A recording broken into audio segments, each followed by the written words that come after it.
दोस्तों, big boss season 14 से जुड़ी बड़ी खबर निकलकर सामने आ रही है। पहली बार बिग बॉस सीजन 14 के घर में रूबीना दिलैक ने किन्नरों को लेकर बड़ी बात कही है।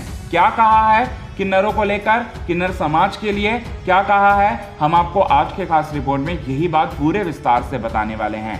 हम आपको बता देना चाहते हैं कि रूबीना दिलैक ने किन्नर समाज के लिए जो किया, शायद किन्नर समाज पूरी जिंदगी भी उसका आभार नहीं चुका सकते, क्योंकि रूबीना दिलैक ने एक मार्गदर्शन बनी है किन्नर समाज के लिए और साथ ही साथ एक रास्ता दिखाया है और जीने का एक ढंग बताया है छोटे पर्दे पर किन्नर बहू बनकर, सौम्या बनकर। और साथ ही साथ किन्नर समाज भी बड़े ही इज्जत देते हैं इस बात को लेकर रूबीना दिलैक को। और साथ ही साथ रूबीना दिलैक जब जब मुश्किल में होती हैं तब तब किन्नर समाज आगे आते हैं। इस बारे में बहुत सारी रिपोर्ट में हम आपको बता चुके हैं। अब पहली बार रूबीना दिलैक ने बिग बॉस सीजन 14 के लाइव फीड में अपने किरदार, अपने आइकॉनिक किरदार सौम्या को लेकर बड़ी बात कही है, किन्नर समाज के लिए बड़ी बात कही है।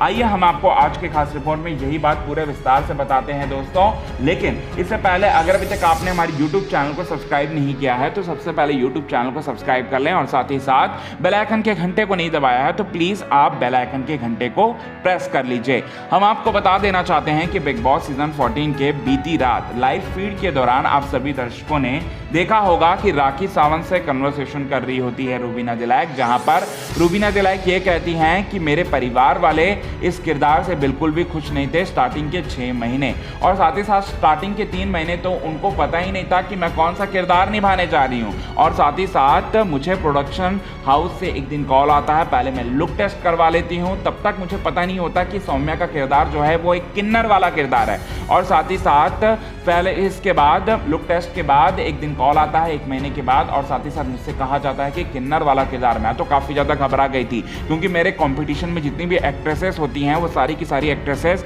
इस किरदार को ऑलरेडी करने से मना कर देती हैं। और साथ ही साथ ये बात जो है मैं उस समय के बॉयफ्रेंड अभिनव शुक्ला से इस बारे में बात करती हूँ, और साथ ही साथ अभिनव शुक्ला मेरे को काफ़ी ज़्यादा अप्रिशिएट करते हैं और साथ ही साथ कहते हैं कि आपको तो ये किरदार करना ही करना चाहिए। इसके बाद मैं आगे बढ़ती हूँ। इसके बाद मुझे 3 महीने का वक्त देते हैं प्रोडक्शन वाले, और साथ ही साथ मुझसे ये कहा जाता है कि मैं किन्नर लोगों के बीच में रहूं और साथ ही साथ थर्ड जेंडर के लोगों के बीच में रहूं। वो लोग कैसे उठते हैं, कैसे बैठते हैं, कैसे उठते हैं और किस तरह से बात करते हैं, ये मुझे सीखने का मौका देते हैं प्रोडक्शन हाउस वाले 3 महीने। और ये 3 महीने में बच्चों का ट्रैक दिखाया जाता है शक्ति अस्तित्व के एहसास की में, और साथ ही साथ 3 महीनों में मैं उनको देखकर मेरा जो नज़रिया है वो पूरी तरह से बदल जाता है। उनके प्रति मैं रिस्पेक्ट मेरी और भी ज़्यादा बढ़ जाती है, और साथ ही साथ मैं उसी तरीके का दिखाती हूँ किरदार सौम्या बहू बनकर। दोस्तों, बहुत बड़ी बात कही है